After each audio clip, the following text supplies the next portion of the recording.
Hello students, welcome to victim study base. और आज BSc fourth semester का unit 1 जो हम पिछले वीडियो में ही स्टार्ट कर चुके हैं, आज उसको हम आगे प्रोसीड करेंगे। तो हमने कल आपको टर्मिनोलॉजीज़ के बारे में बताई थी कि ओरिजिन का मतलब क्या है, डोमेस्टिकेशन ऑफ कल्टीवेटेड प्लांट्स का मतलब क्या है, कल्टीवेटेड प्लांट्स का मतलब क्या है, इंट्रोडक्शन ऑफ कल्टीवेटेड प्लांट्स का मतलब क्या है। तो वो सारी चीज़ें आप समझ चुके हैं। अब हम चैप्टर में आगे बढ़ते हैं और डिटेल में पढ़ते हैं कि origin and domestication of cultivated plants chapter में क्या है, किन किन चीज़ों के बारे में बताया गया है। अच्छा, अगर हम ह्यूमन सिविलाइजेशन की बात करें, स्टार्टिंग में ऐसा नहीं था कि खेती करना जो एक आर्ट है, इस आर्ट को पहले से ही लोग जानते थे। हम एकदम स्टार्टिंग से स्टार्ट करते हैं। जब हमारी सभ्यता की शुरुआत हुई, ह्यूमन मतलब मानव जाति जो है, स्टार्टिंग उनका स्टार्ट हुआ रहना, तो ऐसा नहीं था कि वो कल्टीवेशन जानते थे, वो खेती करना जानते थे, नहीं। पहले जो कल्चर था हमारा वो फूड गैदरर वाला था। मतलब हम क्या करते थे, हम एक जगह जाते थे, वहाँ पे जो खाना पीना था उसको जब खा पी के हमारा ख़त्म हो जाता था, फिर हम दूसरी जगह जाते थे। तो हम घुमंतु प्राणी हुआ करते थे उस टाइम पे, हम फूड गैदरर हुआ करते थे, ठीक है ना।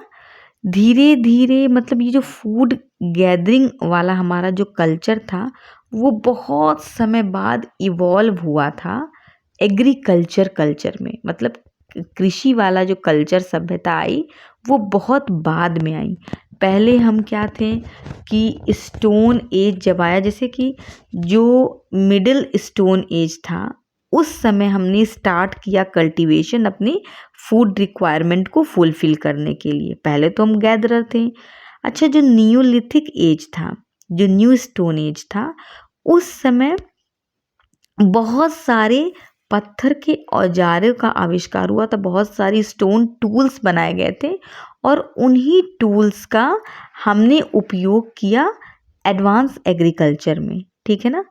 तो हम पहले घुमंतु प्राणी थे, हमने फूड गैदरर से धीरे धीरे धीरे धीरे धीरे धीरे इवोल्यूशन हुआ और हम सोचने लगे कि हम एक सेटल्ड लाइफ लीड करें, ठीक है।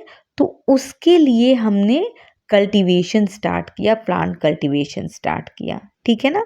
तो इस तरह से हम घुमंतु से कृषि वाले सभ्यता पे आए। पहले हम फूड गैदरर वाला हमारा सभ्यता था, फिर हम एग्रीकल्चरल कल्चर में यानी कृषि सभ्यता में हमारा पदार्पण हुआ, ठीक है ना। अच्छा, सेंटर ऑफ ओरिजिन का कॉन्सेप्ट जो है, सबसे पहले जो साइंटिस्ट एक थे अल्फोंसे डी कैंडोले, उन्होंने, वो सबसे पहले साइंटिस्ट थे जिन्होंने काम किया कल्टीवेटेड क्रॉप्स के ऊपर। और उन्होंने बताया कि जितने भी कल्टीवेटेड क्रॉप्स हैं, ईच एंड एवरी क्रॉप का जो है एक सिंगल रीजन था उसका ओरिजिन, मतलब एक पर्टिकुलर प्लेस था उनके ओरिजिन का जहाँ से वो ओरिजिनेट हुए थे। तो अल्फोंसे डे कैंडोल फर्स्ट साइंटिस्ट थे जिन्होंने इस पे काम किया और उन्होंने एक बुक पब्लिश की जिसका नाम था ओरिजिन ऑफ कल्टीवेटेड प्लांट्स। इस पे ध्यान दीजिएगा, एमसीक्यूज में ये क्वेश्चन आ सकता है कि ओरिजिन ऑफ कल्टीवेटेड प्लांट्स के ऑथर कौन है, ठीक है ना।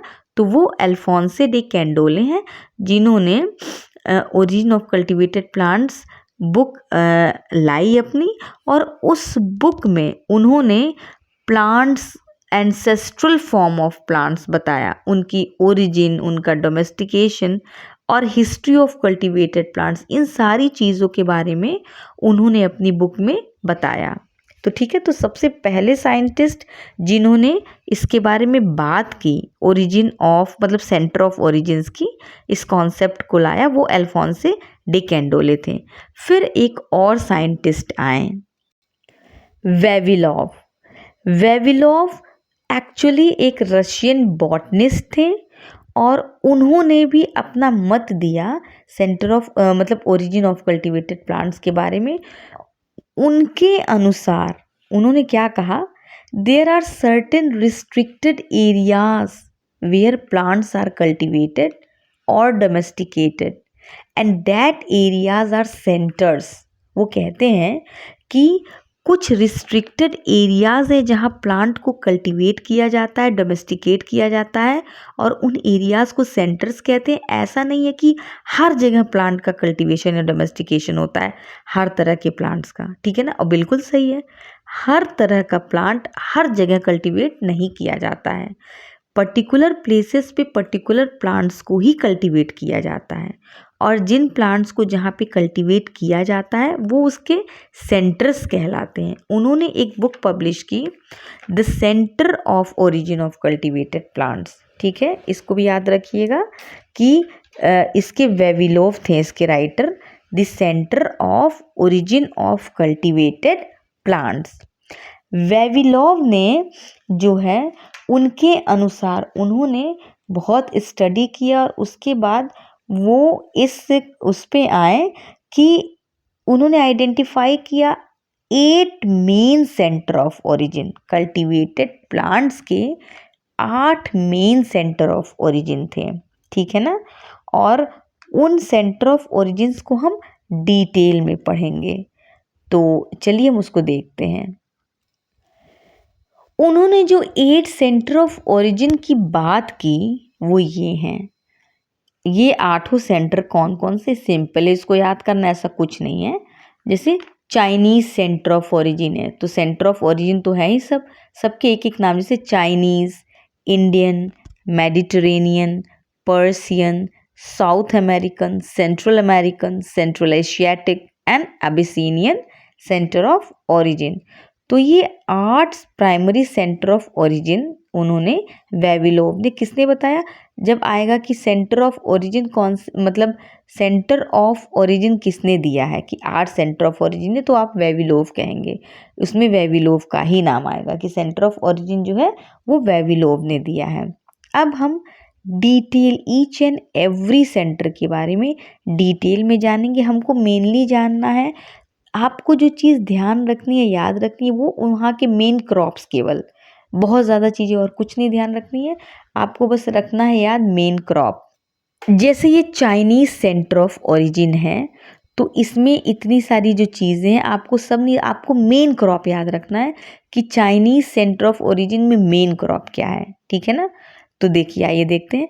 जो चाइनीज सेंटर ऑफ ओरिजिन है उसमें इंक्लूड है 138 स्पीशीज ऑफ प्लांट्स की 138 स्पीशीज वहाँ इंक्लूड हैं। उसका लोकेशन कहाँ है, कहाँ पे लोकेटेड है, तो वो लोकेटेड है मतलब in the mountain region of central and lower China. Central and lower China का जो माउंटेन रीजन है वो उसका लोकेशन एरिया है, ठीक है ना। वहाँ पे जो मेन क्रॉप्स हैं वो कौन से हैं जो उगाए जाते हैं, सोयाबीन, सिट्रस, पीचेस, और ये मेन है, आपको यही चीज़ ध्यान रखनी है कि मेन क्रॉप्स किस सेंटर ऑफ ओरिजिन में कौन से मेन क्रॉप्स जो हैं वो ग्रो किए जाते हैं। तो यहाँ का मेन क्रॉप्स है soybean, citrus and peaches. Other crop की बात करें तो beans, apricot, cherry, walnut, opium, poppy, येमन, हेम्प, ये अदर क्रॉप्स हैं। बट मेन क्रॉप जो है वो ये 3 है केवल, ठीक है ना। आइए देखते हैं Indian centre of origin. Indian centre of origin में 2 सब सेंटर्स हैं, एक है इंडो बर्मा और एक है सियाम मलाया जावा। जो इंडो बर्मा है इसका main centre of this region, इसका जो मेन सेंटर है वो है इंडिया, और इंक्लूड कौन कौन सा किसको करता है, असम, बांग्लादेश एंड बर्मा, जिसको म्यांमार भी कहते हैं, ठीक है ना। तो ये इंक्लूड कर रहा है। इसमें 117 स्पीशीज़ हैं, और जो यहाँ का मेन कल्टीवेटेड क्रॉप है इस सब सेंटर का वो है rice, yam and moong. Rice, yam and moong. दूसरा जो इसका सब सेंटर है वो है सियाम मलाया जावा। ये कहाँ लोकेटेड है, ये लोकेटेड है इंडो मलाया सेंटर में, और इसमें 55 स्पीशीज़ इंक्लूड हैं, और इनका जो मेन कल्टीवेटेड प्लांट है वो है nutmeg banana, sugar cane, clove, black pepper, ठीक है। इनका ये मेन कल्टीवेटेड प्लांट है। तो ये हो गया Indian centre of origin. Now third है Mediterranean centre of origin. Mediterranean centre of origin, अच्छा इसमें कितने प्लांट स्पीशीज इंक्लूड है? इसमें 84 प्लांट स्पीशीज। कहाँ लोकेटेड है? Located in the countries that border the Mediterranean Sea. जो कंट्रीज मेडिटेरेनियन सी को बॉर्डर करती हैं, किनारों पे हैं, वहाँ लोकेटेड है। मेन क्रॉप क्या है ये ध्यान दीजिए, डूरम व्हीट एंड ब्रूड बीन, ये इसके मेन क्रॉप है। मेडिटेरेनियन सेंटर के मेन क्रॉप है डूरम व्हीट एंड ब्रूड बीन्स। और इसके अदर क्रॉप्स कौन कौन से हैं? वो है canary grass, pea, flax, black mustard, rhubarb, chicory, olives and cloves.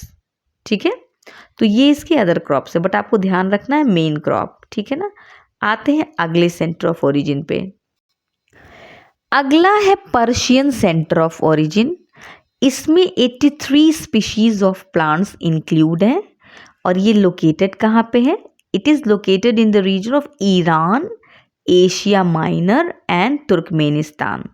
ठीक है, इसके मेन क्रॉप है डूरम व्हीट एंड ग्रेप्स। कौन कौन से हैं? डूरम व्हीट एंड ग्रेप्स। और इसके अदर क्रॉप्स कौन कौन से हैं? आपको मैं बार बार कह रही हूँ कि आपको मेन क्रॉप ध्यान रखना है। इसके अदर क्रॉप है लेंटिल्स, पियर्स, फिग्स, बार्ले, राई, अल्फाल्फा, चेरी एंड पैशन क्लोवर। ठीक है, अगला सेंटर ऑफ ओरिजिन है south American centre of origin. South American centre of origin, इसमें 58 स्पीशीज ऑफ प्लांट इंक्लूड है। ये कहाँ लोकेशन है इसका? Located in Paraguay centre and archipelago near the coast of southern Chile, Andes, Bolivia and Ecuador. ये इसका location है। यहाँ पे मेन क्रॉप कौन है? मेन क्रॉप है पोटैटो एंड टोबैको। देखिए मेन क्रॉप्स बहुत कम होते हैं, ज़्यादा नहीं होते हैं, वो 2 या 3 ही होते हैं। तो साउदर्न अमेरिका का जो है वो है main crop potato and tobacco.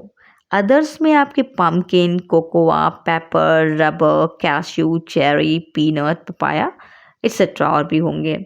तो मेन क्रॉप इसका है पोटैटो एंड टोबैको। ठीक है ना। अगले हम सेंटर ऑफ ओरिजिन पे पहुंचते हैं।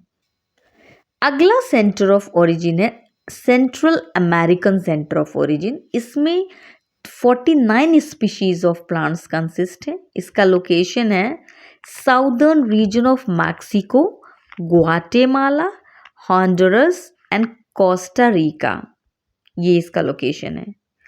अच्छा, जो मैक्सिको है ये 7th लार्जेस्ट प्रोड्यूसर है कॉर्न का पूरे वर्ल्ड में। Mexico is 7th largest producer of corn in the world. यहाँ का मेन क्रॉप क्या है? वो है कॉर्न एंड कॉटन। ये मेन क्रॉप है इसका। ठीक है, अदर क्रॉप्स में आ जाता है आपका beans, squash, tomatoes, peppers, sweet potatoes, amaranth etcetera. ठीक है, तो मेन क्रॉप है कॉर्न एंड कॉटन। अब अगले सेंटर ऑफ ओरिजिन पे हम जाते हैं, Central Asia centre of origin. इसमें है 43 स्पीशीज ऑफ प्लांट्स। लोकेशन है north west India, Kashmir, Afghanistan, Asia की बात हो रही है ना तो हमारे यहाँ हो गई, Uzbekistan and western Tian Shan. ठीक है, मेन क्रॉप है bread, bread wheat, lentil and chickpea. ठीक है, ये इसके मेन क्रॉप हैं। अदर क्रॉप्स में कौन कौन से आते हैं? Onion, garlic, spinach, carrot, pistachio, pear, almond and grapes. ठीक है, अब हम आते हैं आखिरी सेंटर ऑफ ओरिजिन पे, अबिसिनियन सेंटर ऑफ ओरिजिन। और ये 8th यानी लास्ट वन है। 8th सेंटर ऑफ ओरिजिन है अबिसिनियन सेंटर ऑफ ओरिजिन। यहाँ पे 38 स्पीशीज ऑफ प्लांट इंक्लूड हैं। लोकेशन क्या है? तो located in the region of Somalia and Ethiopia. Somalia and Ethiopia. ठीक है, मेन क्रॉप है barley and pea. Main crop क्या है? Barley and pea. और इसके अदर क्रॉप्स हैं teff, sesame, cress, coffee, okra, green, sorghum, castor bean and indigo. ठीक है ना। तो ये हमारे 8 सेंटर ऑफ ओरिजिन हैं। ये हमारे 8 सेंटर ऑफ ओरिजिन है। मैंने जो ज़रूरी चीज़ें वो मैंने बताया है, बहुत है तो बहुत डिटेल में, लेकिन उतना जानने की ज़रूरत नहीं है। और मेन क्रॉप्स आप ध्यान रखिएगा, ठीक है। याद करना कोई बहुत टफ चीज़ नहीं है। Chinese, Indian, Mediterranean, Persian, south American, Central Asiatic, Abyssinian, ये बहुत बड़ी चीज़ नहीं है, इसको याद रखना, ध्यान रखना, ठीक है ना। आप मेन क्रॉप्स ध्यान रखिएगा जो मोस्टली 2 या 3 है, ठीक है ना। तो आज की वीडियो में इतना, वरना वीडियो बहुत ज़्यादा लंबा हो जाएगा, वैसे भी 15-16 मिनट का हो ही गया है। तो अगले वीडियो में मिलेंगे और हम देखेंगे फिर अगले वीडियो में cultivation, production and uses of cereals, legumes, spices and beverages के बारे में। तो चलिए, सबसे पहले आप लोग जल्दी जल्दी वीडियो को लाइक करिए और शेयर करिए, चैनल को सब्सक्राइब करिए, और ताकि मुझे अच्छा लगे, ठीक है ना। मुझे अच्छा लगेगा अगर आप लोग थोड़ा एक लाइक देंगे, तो क्योंकि बहुत मेहनत लगता है लेक्चर बनाने में। तो चलिए, मिलते हैं अगले लेक्चर में और देखते हैं इस चैप्टर को और भी। तो मिलते हैं अगले वीडियो में। Bye bye.